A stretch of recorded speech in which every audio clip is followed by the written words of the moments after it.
Aleluia, meus amigos! Depois de 9 jogos sem vitória, sem saber o que é vencer, e o Vasco faz as pazes com a vitória. E não poderia ser melhor em São Januário e de goleada, 3-0 contra o Fortaleza. Nem você, torcedor, ninguém, né? Mesmo os mais esperançosos acreditavam, né, nesta situação. Mas ela aconteceu e a gente está aqui para analisar esse triunfo aí, o primeiro triunfo da era Fernando Diniz do Vasco no seu reencontro com São Januário. Ele que fazia questão do Vasco ter uma sintonia importante com a torcida e no final fez isso. Fez os jogadores do Vasco aí brindar essa vitória junto com os torcedores para criar essa atmosfera, criar essa conexão aí favorável para o que está, né, por vir na temporada. Uma vitória, meus amigos, segura. O Vasco praticou o futebol, o Vasco jogou o futebol, jogou bola. Não foi uma vitória qualquer.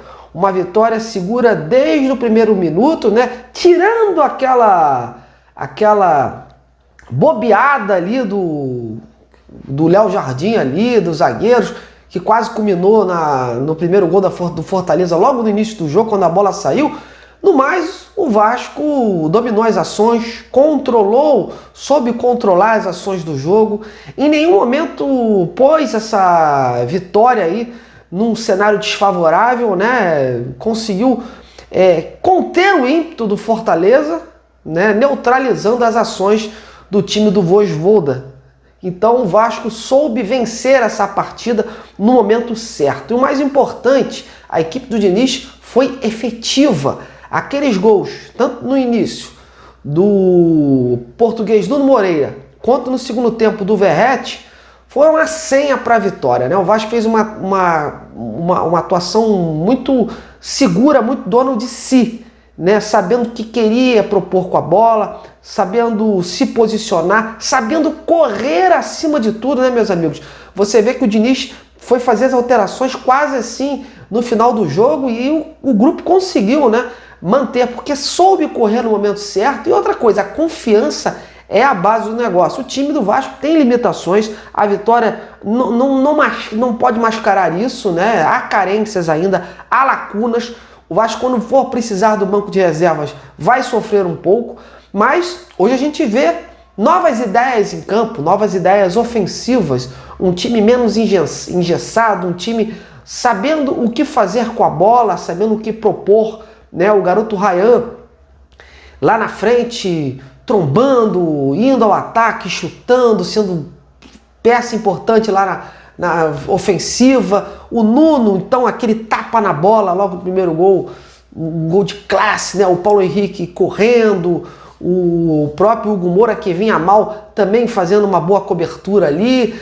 Enfim, o Vasco soube construir essa vitória de uma forma muito dinâmica, de uma forma que dá um novo alento, né? Dá um sopro de esperança, dá uma injeção de confiança para o que está por vir na temporada, né? Porque o Vasco ainda vai ter a Copa do Brasil pela frente, ainda vai ter a Sul-Americana, que são decisões importantes. De quebra, o Vasco sai desse Z4, dessa zona incômoda, porque era necessária, uma vitória necessária.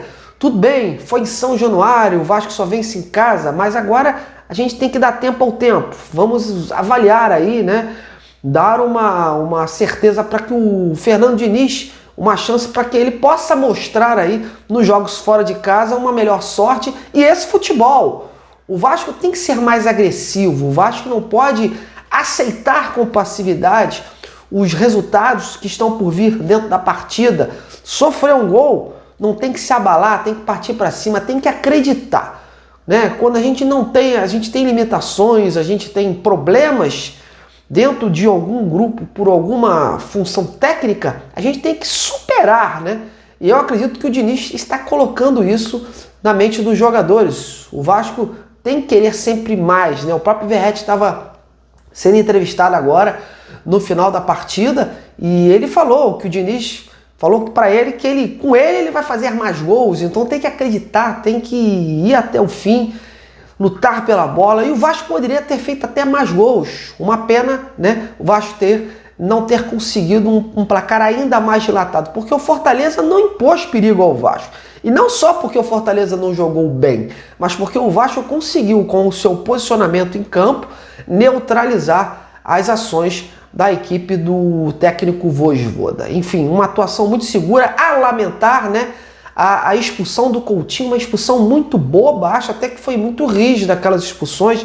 Acho que um cartão amarelo, tanto para o jogador do Fortaleza, o Marinho, quanto o Coutinho, já seriam suficientes. Isso faz o quê? Coutinho ficar fora de um jogo importantíssimo contra o Fluminense, que está em ascensão com o Renato Gaúcho, jogo no Maracanã aí, e o que o Fernando Diniz conhece muito bem, né? Então vai ser um jogão, mas sem o Coutinho. A gente vai esperar aí que o Paes, né, volte a atuar, né? Ele que estava no departamento médico, mas mesmo assim, muito tempo sem jogar, né? Não sei se o Fernando Diniz vai capacitar o Paes para esta função aí com a ausência do Coutinho. De qualquer maneira, o Diniz está tendo uma leitura dinâmica desse elenco, está sabendo extrair, neste primeiro momento, a potencialidade dos seus jogadores, as individualidades deles, e está escalando aí o que, na visão dele, configura o que de melhor, né, soma nas suas ideias. Óbvio que o torcedor do Vasco até se assustou, porque antes de começar a partida, o time foi o mesmo, né? E aí vem aquele velho ditado, time que está ganhando, né, não se mexe, mas no Vasco era o contrário, time que não vem ganhando, né, não se mexe, e o que estava acontecendo aí. Porém, aí a questão da confiança, a questão do dedo do treinador. O treinador está vendo ali o dia a dia e confiou naqueles 11 jogadores em campo e mais o 12º jogador, que era a torcida. Foi uma simbiose aí muito boa que fez com que o Vasco conseguisse administrar esse resultado da melhor forma. Eu que nas partidas anteriores fazia uma lista de reclamações aqui, hoje só qualidade, só coisas boas, né? A gente tem que